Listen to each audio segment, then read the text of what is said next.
পেঁয়াজটা লাল হয়ে তখন মশলাটা দিচ্ছি।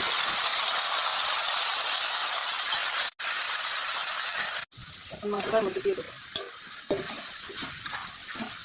ভালো করে নেড়ে চেড়ে মিশিয়ে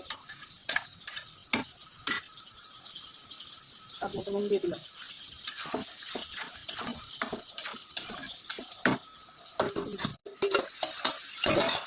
এখন যে প্রায় সুন্দর কেটে রেখেছিলাম ওগুলো দিয়ে দিলাম।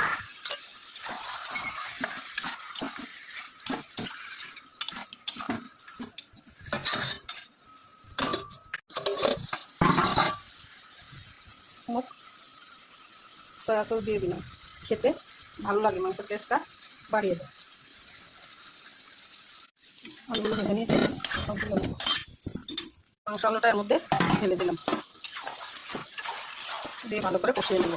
মশলাটা কষানো হয়ে গেছে, এখন পরিমাণ মতো জল দিয়ে দেবো। যেহেতু দেশি মুরগ সেই জন্য পাতলা ঝোল করবো, আপনারা যেরকম ভালোবাসেন সেরকম দেবেন। আমরা পাতলা ঝোলটাই ভালোবাসি দেশি মুরগের।